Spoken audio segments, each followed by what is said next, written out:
Kevin, thanks. Me and you, Kev. Hey. Well, Brent, I'll throw it to you then with an easy one to start. What were your takeaways from that one? They really are difficult for us to guard. You know, I think the style of play and the people that they have playing it, you know, we have struggled defending them. I give them a lot of credit. I think that our guys, you know, have been quite exceptional in fourth periods. Sometimes you hate arriving at the fourth period the way that we did, but I thought that we executed quite well offensively, especially in the fourth tonight. Just 5 turnovers tonight. I think this is season low for you guys. What did you see there, and how much of a role did that play? I think that we're just so mindful of trying to arrest that. We played a lot out of our motion. We avoided a lot of static sets, and I think that moving people around and trying to make some passes simpler. We had a big turnover at the end, with JJ trying to get Ben at the rim with about 1:30 left. I'd called a timeout. We tried to run a pick and roll play with those two guys, and we just weren't successful. I think by and large, just trying to be aware and conscious, we have to get better at that area. How big can it be that you guys are able to come back late, especially as a young team and playoffs coming? I mean, how big can that be for your confidence? I think it lets them know, because we've been on the other side of that as well, that we do have the people. I believe we have the structure. They have shown they have the poise to be able to walk a game down. You know, I liked what they did situationally, fouling appropriately when we were up 3 and waiting, and then TJ, used a foul. I thought that the defensive rebound Joel had on them and missed free throw was big. I feel like sort of schematically, we all feel comfortable as a team that we can walk a game down. And those guys, I thought last night and tonight did that. Joel defensively, especially tonight, the key blocks, his presence felt in the lane when they were making those shots. And then just about when he is on, how he can kind of change the game for you. I mean, we can all go home. You're right. It's true. That sentence is true. He makes us complete. He is a complete difference maker. You look at 24 and 19. Those are massive stats by any standards. It was his birthday today, as we know, and it was a good gift to get a win tonight. Among other things, Ben had 3 steals. He led the game in steals. But it was probably not a bigger one than about a minute and a half to go. And you can see him sort of sniffing that play out. It felt like you could just see it in sort of slow motion, him shooting that gap. And you can see the pass, it's going to be thrown, and he does that. He baits people in to throwing a pass. He gives the illusion at times that you're actually going to be able to make that pass, and he's so long, he's so quick, that he actually can get to balls people think he can't get to. And I saw him sniff that. I felt it seemed forever as the game is, rolling out before your eyes, but that was a huge steal. Can you touch on the confidence that you had? I mean, putting Justin in those last defensive possessions, the confidence you had. And Justin, I'm glad you mentioned that, Sarah. He really needs to be talked about. He came in, I thought we were flat. He came in and gave us some buckets. Physically, we all sort of see what he is. And we had the confidence to both give Rashawn some minutes and Justin when it mattered, and had a big stop. I think it was against Dinwiddie. Moved his feet, guarded the yard, as we call it. And I thought, good for him. He's a wonderful teammate. He's good people.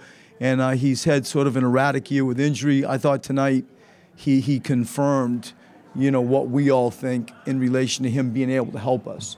Guys like that, like Justin, Rashawn, that maybe their plays erratic now, but in the playoffs, sometimes you have to go deeper and have different looks. Every one of my years with San Antonio, 12 of them, somebody came out of left field in one of the games for 6 minutes, maybe more, and had a significant impact on a win. And the discipline and professionalism to stay ready is hard. It's the sort of litmus test, I think, to people that know how to navigate positions 12 through 15. How do you stay positive? How do you stay in shape? How do you truly become a part of the team, even when you're not playing? That's hard to do. And he can do that. He has stayed engaged. I respect what he does very much, and tonight he was rewarded. Coming out of the locker room at halftime, Ben seemed to be a little bit more aggressive. Is that something you talked to him about, or is that just something he takes upon himself? We always talk about that. Like, my version of Ben Simmons being aggressive is when the game is fast, do you get to the rim? You know, how deep in the paint are you getting and collapsing it and dunking or kickouts? I look at that. When the game is slow, do you bury smaller guards and just sort of beast them at the rim? Like, you can back cut, you can front cut. You know, how deep a catch do you get? I tell him I don't care if he gets a 3-second violation every time he plays every game for the rest of his time with me. Like, that is a mentality more than a turnover to me. And so that's my version of his aggression. You know, the things he does with his steal, we can also point to that. But for me, it's the first track meet that he's in, and then if it's a half-court game, are you looking to bury and seal people? You talked about for years about the final stretch run, how meaningful it's going to be if you get there, and how it will be for this team to get there. And now you're almost at that point now. And can you sense that final push? Can you sense the final finish line in terms of what you want to accomplish this year? And so many home games coming up in these final weeks of the season. How excited are you for your team, for yourself? Because there's so much work you have to put in there for it. I mean, I'm most excited for the city, truly. Like, you know, the fans have been on this wild sort of journey with us. And for me, as I look down the road of the playoffs, I have a term I use, it's a pre-mortem. If you're going to die, what's it look like? And trying to look ahead and get ahead of the story of what might the playoffs expose? How do you get through a 7-game series? I've been lucky to be in a lot of them. I feel like I understand it completely, and I understand my team. And so trying to address those things that I think are deficient, things that they can schematically hurt us with. It's no secret how teams play us lately, and you see it more and more and more.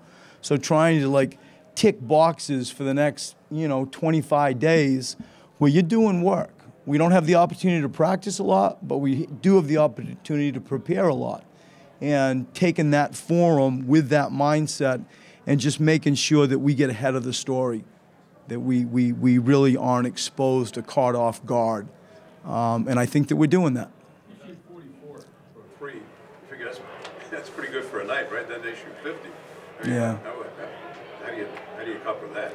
I mean, that you hear me say that since we all met. That's the future of our game. It's really turning into that type of a sport. They are gold. Look what Roberts did for us, and look what they did for us in New York City at Madison Square Garden.